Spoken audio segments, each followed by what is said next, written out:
Bonjour tout le monde, c'est la 4e semaine de notre club à livres pour la voleuse de livres ou the book thief.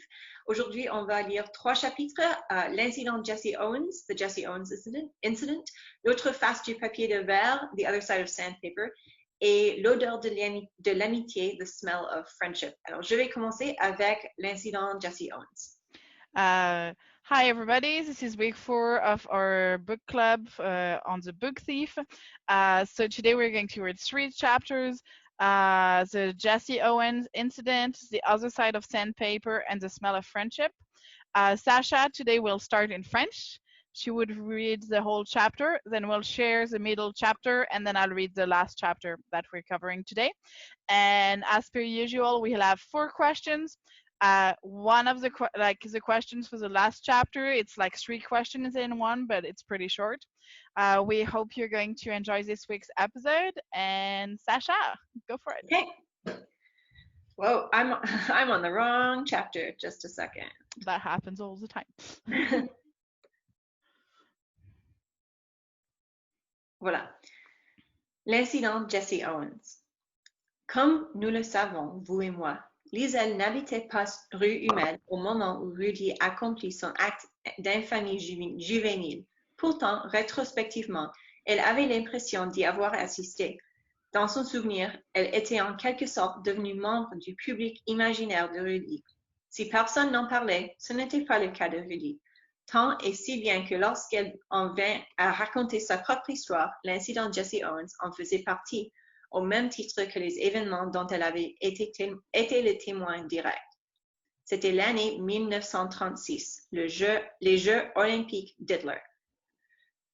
Jesse Owens venait de remporter sa 4e médaille d'or au relais 4 fois 100 mètres. Le refus d'Hitler de lui serrer la main et l'idée qu'il pût être considéré comme un sous-homme en tant que noir firent le tour du monde. La performance d'Owens stupéfia même les plus racistes des Allemands. Personne ne fut plus impressionné que Rudy Steiner. Toute la famille était réunie dans le salon lorsqu'il glissa hors de la pièce et se dirigea vers la cuisine. Il prit un peu de charbon dans la fourneau et referma dessus sa petite main. Maintenant, un sourire. Il était prêt. Il se passa le charbon tout le corps jusqu'à être totalement noir. Il en mit même une couche sur ses cheveux. En voyant son reflet dans la vitre, le jeune garçon eut un sourire un peu fou. Puis, en short et tricot de peau, il s'empara discrètement du vélo de son frère aîné et se dirigea vers la piste. Dans sa poche, il avait emporté un peu de charbon de réserve au cas où le noir sur sa peau s'en irait. Liesel imaginait le ciel cette nuit-là, avec la lune cousue sur la voûte céleste et les nuages piqués tout autour. Le vélo rouillé s'arrêta dans un grincement d'agonie devant la clôture du stade. Rudy enjamba celle-ci, atterrit de l'autre côté et trottina vers le départ du 100 mètres. Puis, après quelques étirements aussi enthousiastes que maladroits, il prit ses marques en creusant le sol. Il se concentra en faisant quelques pas sous la voûte sombre du ciel où l'observaient les nuages et la lune. Owens a l'air très en forme, lança-t-il en prenant la voix d'un commentateur sportif. Ce pourrait bien être 7 fois sa plus grande victoire. Il serra les mains imaginaires des autres athlètes et leur souhaita bonne chance, pour le principe. Le starter fit le signe de s'aligner. Des gens s'étaient massés tout autour de la piste. Ils scandaient tous la même chose, le nom de Rudy Steiner. Et Rudy Steiner s'appelait Jesse Owens. Le silence se fit. Ses pieds nus accrochèrent le sol. Il sentait la cendrée entre ses orteils. Sur ordre du starter, il se retraça à demi. Puis le coup de feu troua la nuit. Pendant le premier tiers de la course, les concurrents furent à peu près à égalité, mais très vite, Owens noirci au charbon laissa les autres derrière lui. « Owens est en tête !» hurla-t-il en filant sur la piste vide vers les applaudissements frénétiques, vers la gloire olympique. Il sentit même son torse couper le cordon sur la ligne d'arrivée au moment où il la franchit, lui, l'homme le plus rapide du monde. C'est seulement au cours de son tour d'honneur que les choses se gâtèrent. À l'arrivée, parmi les spectateurs se tenait son père, tel un père fouettard en complet veston. Comme je l'ai dit, le père de Rudy était tailleur et on le voyait rarement dans la rue autrement qu'en costume cravate. Dans ces circonstances précises, il était juste en costume et chemise déboutonnée. « Voici, demanda-t-il à son fils lorsque celui-ci apparut dans toute sa gloire charbonneuse. « Qu'est-ce qui se passe ici ?» La foule s'évanouit. Une brise la remplaça. Je m'étais assoupi dans mon fauteuil quand Kurt a remarqué que tu avais disparu. Tout le monde te cherche. Ordinairement, M. Steiner était un homme d'une extrême courtoisie. La découverte de son fils noirci au charbon par une nuit d'été, sortait toutefois à ses yeux de l'ordinaire. Ce gosse est cinglé, marmonna-t-il, tout en reconnaissant en son fort intérieur qu'avec 6 enfants, ce genre de choses devait forcément arriver. Dans le lot, il y en aurait au moins un pour poser problème, et il avait en ce moment devant lui, dans l'attente d'une explication de sa part. « Je t'écoute. » Rudy, plié en deux, tentait de reprendre son souffle. « Je faisais comme si j'étais Jesse Owens, » répondit-il, l'air le plus naturel du monde. Le ton employé sous-entendait même quelque chose du genre « Alors, qu'est-ce que ça donne ?» Il changea cependant d'attitude lorsqu'il vit les cernes creusées par le manque de sommeil sous les yeux de son père. Jesse Owens. M. Steiner avait un visage de bois, un ton direct, un grand corps solide comme une chaîne et des cheveux comme des échardes. Quoi, Jesse Owens? Tu sais bien, papa, le magicien noir. Je vais t'en donner, moi, de la magie noire. Il saisait l'oreille de son fils entre le pouce et l'index. Rudy crémassa. « Ouh, ça va mal! Tiens donc! » Son père était surtout préoccupé par la texture moite et charbonneuse qui lui tachait les doigts. « Ce n'est pas vrai. Il s'en est mis partout, jusqu'à dans ses oreilles, pensait-il. Bien, on s'en va. » Sur le chemin de retour, M. Steiner fit de son mieux pour parler politique avec son fils.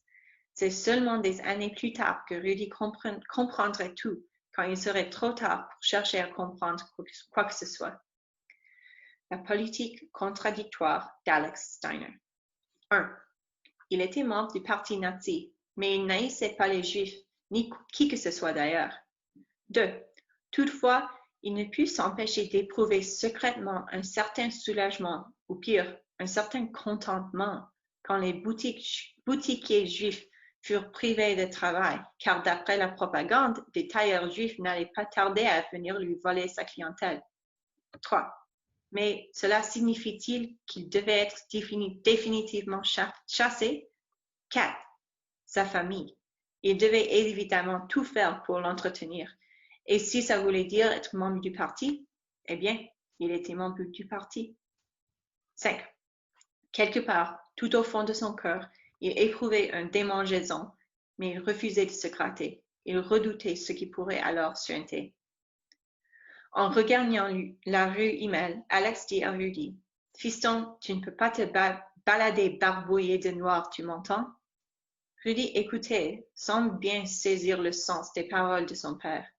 La lune était maintenant détachée, libre d'évoluer dans le ciel, de monter, de descendre et de laisser couler un filet lumineux sur son visage, ce qui le laissait un peu dans le vague, comme ses idées. « Pourquoi non, papa? »« Parce qu'on t'emmènera. »« Pourquoi? » ?»« Parce que tu ne dois pas vouloir être comme les Noirs, les Juifs ou les gens qui ne sont pas nous. » « C'est quoi les Juifs? » « Tu connais mon plus vieux client, M. Kaufman, chez qui on achète tes chaussures? »« Oui. »« Les Juifs? Tu ne savais pas? Il faut payer pour être Juif? Il faut une autorisation? »« Non, Rudy. » M. Steiner guidait le vélo d'une main et son fils de l'autre. Il avait du mal à mener en même temps une conversation.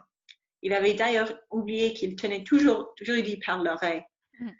C'est comme quand on est allemand ou catholique, poursuivit-il. Ah, est-ce que Jesse Owens est catholique? Je ne sais rien, voyons. M. Steiner se prit le pied dans une pédale. Du coup, il lâcha Rudy.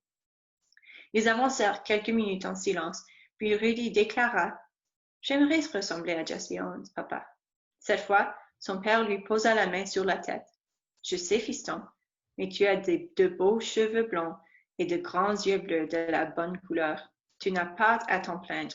C'est clair? » Mais rien n'était clair. Rudy ne comprenait rien, et cette nuit-là fut le prélude d'événements futurs. 2 ans et demi plus tard, la vitrine du magasin des chaussures Kaufmann vola en éclats, et toutes les chaussures furent jetées dans un camion avec nos boîtes. Alors, j'ai seulement une question pour cette partie-là, et c'est le concept général des différentes races humaines n'existe que depuis les années 1500.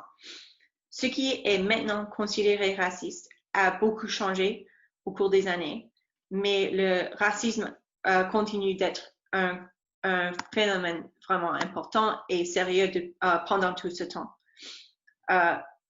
Comment est-ce que nos idées sur la race et le racisme ont-elles changé depuis les années 1930? Thank you, Sasha. And now we continue on to the next chapter, the other side of sandpaper.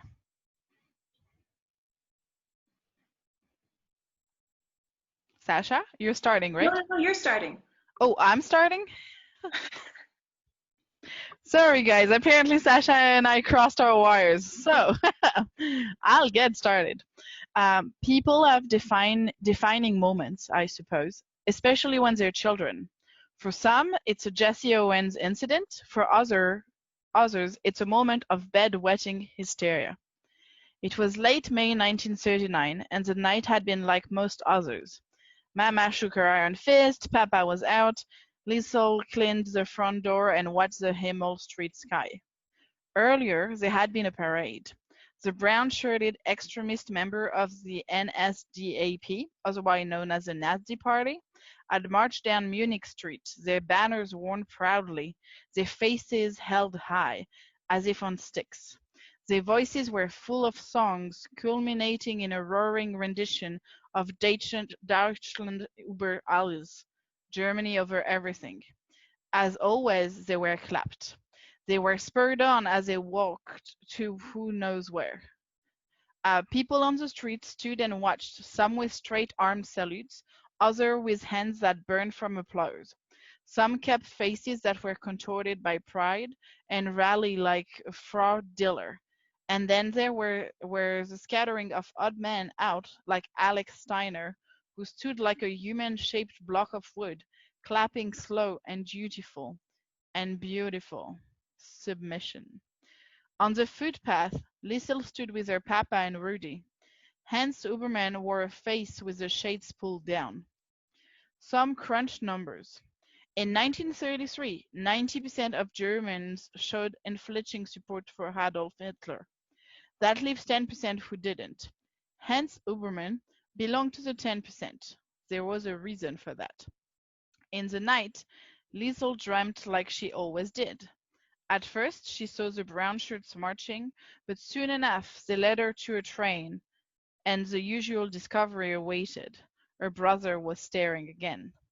When she woke up screaming, Liesel knew immediately that on this occasion something had changed. A smell leaked out from under the sheets, warm and sickly. At first, she tried convincing herself that nothing had happened, but as Papa came closer and held her, she cried and admitted the fact in his ear. "Papa," she whispered, "Papa," and that was all. He could probably smell it. He lifted her gently from the bed and carried her into the washroom. The moment came a few minutes later. "We take the sheets off," Papa said, and when he reached under and pulled at the fabric, something loosened and landed with a thud. A black book with silver writing on it came hurtling out and landed on the floor, between the tall man's feet. He looked down at it. He looked at the girl, who timidly shrugged. Then he read the title with concentration, aloud. "The Gravedigger's Handbook." "So that's what it's called," Liesel thought. A patch of silence stood among them now. The man, the girl, the book. He picked it up and spoke soft as cotton. A 2 a.m. conversation. Is this yours? Yes, Papa. Do you want to read it? Again, yes, Papa. A tired smile. Metallic eyes melting. Well, we'd better read it then. 4 years later, when she came to write in the basement, two thoughts struck Liesel about the trauma of wetting the bed. First, she felt extremely lucky that it was Papa who discovered the book. Fortunately, when the sheets had been washed previously, Rosa had made Liesel strip the bed and make it up. And be quick about it, Salmond. Does it look like we've got all day? Second, she was clearly proud of Hans Hubermann's part in her education. You wouldn't think it, she wrote, but it was not so much the school who helped me to read. It was Papa. People think he's not so smart, and it's true that he doesn't read too fast. But I would soon learn that words and writing actually saved his life once. Or at least words and a man who taught him the accordion. First things first, Hans Hubermann said that night. He washed the sheets and hung them up. Now, he said upon his return, let's get this midnight class started. The yellow light was alive with dust. Liesel sat on cold, clean sheets, ashamed, elated. The thought of bedwetting prodded her, but she was going to read. She was going to read the book. The excitement stood up in her. Visions of a 10-year-old reading genius were set alight. If only it was that easy. To tell you the truth, Papa explained up front, I'm not such a good reader myself. Quelle importance après tout? C'était peut-être mieux au contraire. Cela risquerait moins de frustrer la fillette qui, elle, n'en était pas capable. Néanmoins, au début, quand Hans Hubermann prit le livre et le feuilleta, il n'était pas très à l'aise. Il vint s'asseoir auprès d'elle sur le lit et s'installa, les jambes pendantes. Il examina de nouveau le livre, puis le posa sur la couverture. Dis-moi, pourquoi une gentille enfant comme toi veut-elle lire une chose pareille? Liesel haussa de nouveau les épaules. Si l'apprenti fossoyeur avait lu les œuvres complètes de Goethe ou d'un autre grand écrivain, c'était ce qui serait trouvé sur son lit maintenant. Elle tenta de l'expliquer. Eh bien, quand j'étais assise dans la neige et les mots murmurés glissèrent sur le lit et tombèrent en pluie sur le sol. Papa sut quoi répondre. Il savait toujours. Il passa une main ensommeillée dans ses cheveux et déclara « Promets-moi une chose, Liesel. Si je meurs bientôt, fais en sorte qu'on m'enterre dans les règles de l'art. » Sérieuse, elle hocha affirmativement la tête. « Ne saute pas un chapitre ou une étape. » Il se mit à rire et elle l'imita. « Bon, ceci posé, nous pouvons commencer. » Il modifia sa position et ses articulations craquèrent comme un vieux plancher. On y va. Dans le silence de la nuit, le livre s'ouvrit, un coup de vent. Avec le recul, Liesel savait ce que son papa avait pensé en parcourant du regard la première page du manuel de fossoyer. À fur et à mesure qu'il découvrait les difficultés du texte, il se rendait bien compte que celui-ci n'avait rien d'idéal. Il comportait des termes que lui-même avait du mal à déchiffrer, sans parler du sujet particulièrement morbide. Quant à la fillette, elle ne cherchait même pas à comprendre pourquoi elle brûlait tellement de le lire. Peut-être voulait-elle avoir la certitude que son frère avait été enterré correctement. Quoi qu'il en soit, elle désirait lire ce livre avec toute la violence que peut éprouver un être humain de 10 ans. Le chapitre 1 était intitulé « Première étape, choisir le bon équipement ». Une brève introduction présentait le genre de matériel nécessaire auquel il serait fait référence dans les 20 pages suivantes. Les pelles, pioches, gants et autres articles étaient énumérés, assortis de conseils pour les entretenir. Le métier de fossoyer était une affaire sérieuse. Tandis que papa tournait les pages, il sentait sans doute le regard de Liesel fixé sur lui, attendant que les mots, n'importe lesquels, passent ses lèvres. « Tiens, dit-il en changeant à nouvelle de position et en lui tendant le livre. Prends cette page et dis-moi quel mot tu reconnais. » Elle jeta un œil et mentit. À peu près la moitié. Lisons quelques-uns. Mais bien sûr, elle en était incapable. Lorsqu'il lui demanda de montrer du doigt ce qu'elle pouvait défricher,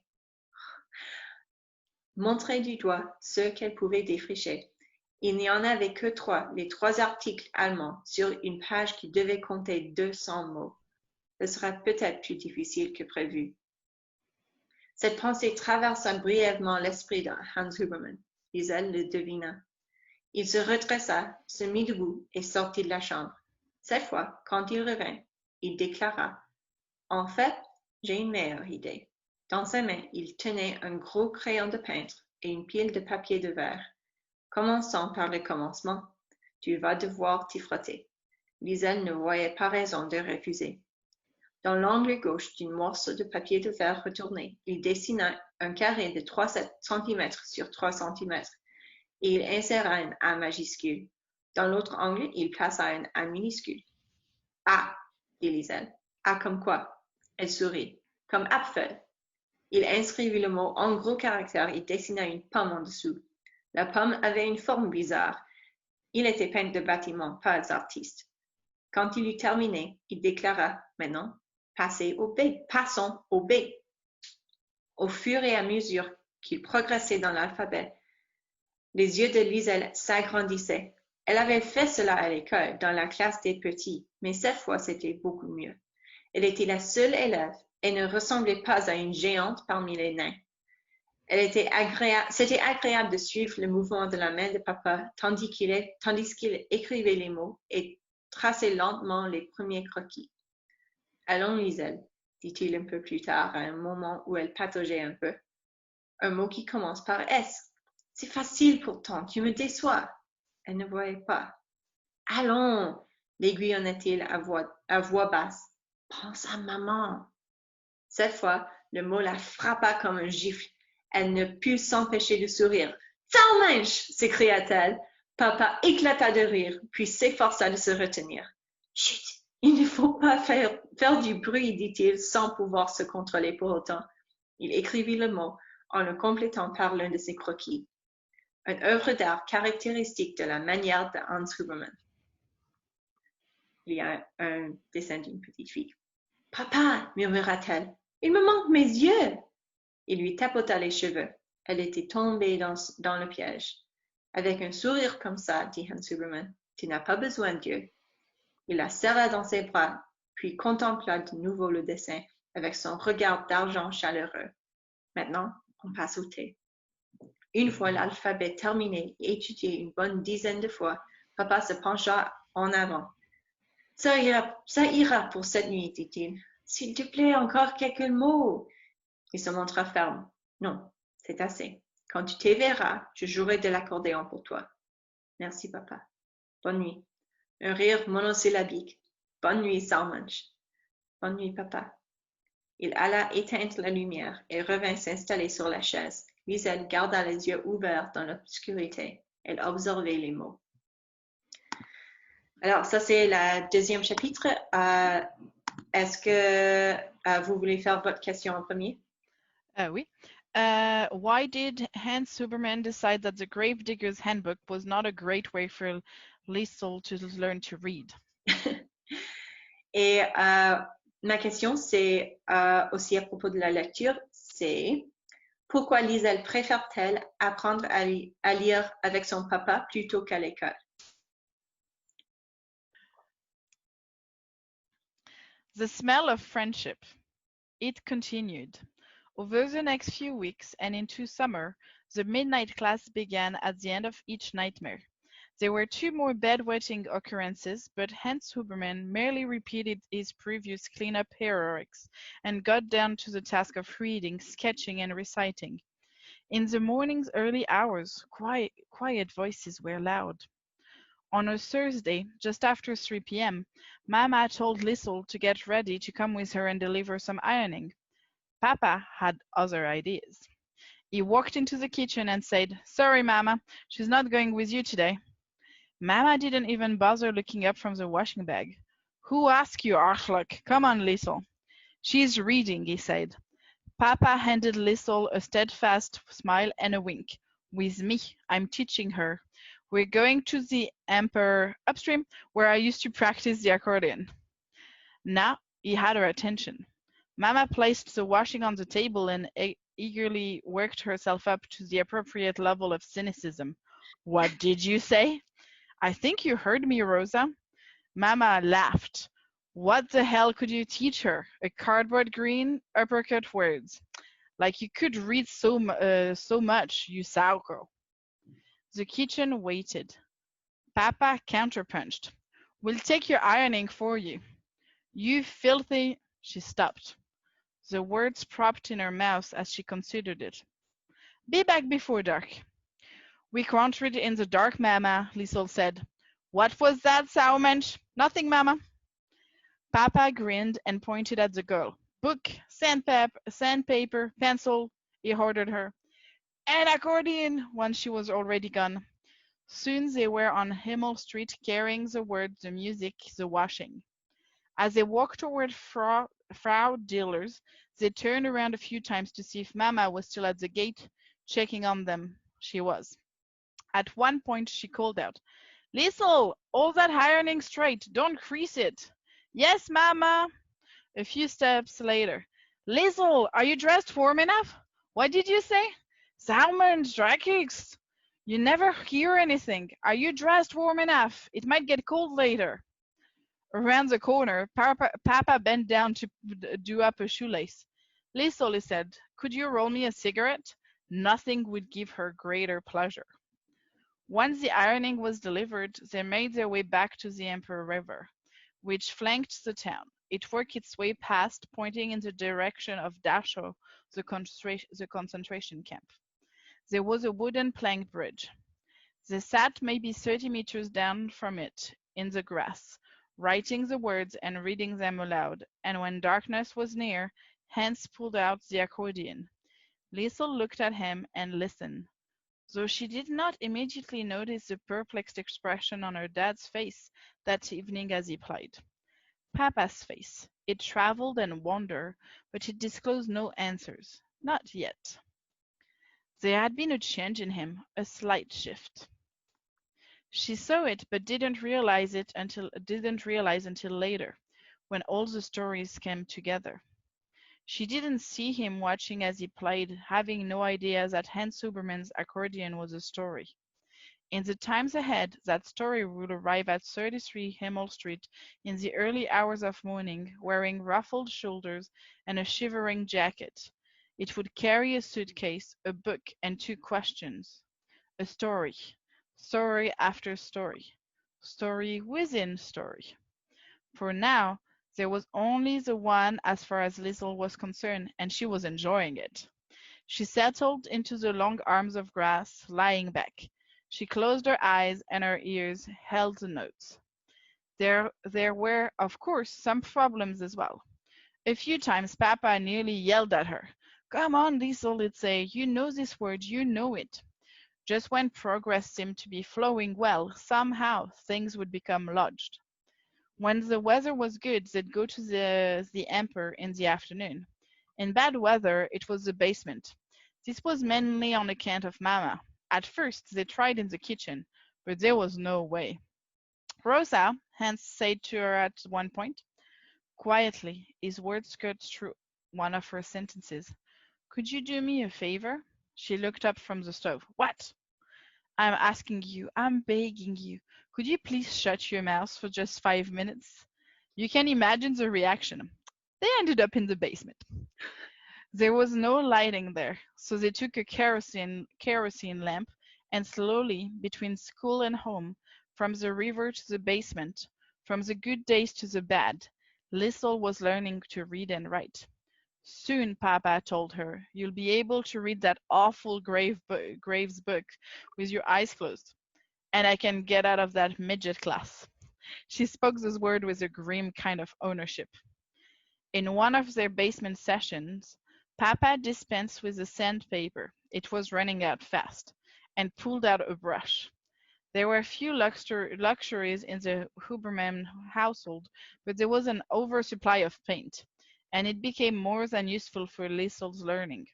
Papa would say a word, and the girl would have to spell it aloud and then paint it on the wall, as long as she got it right.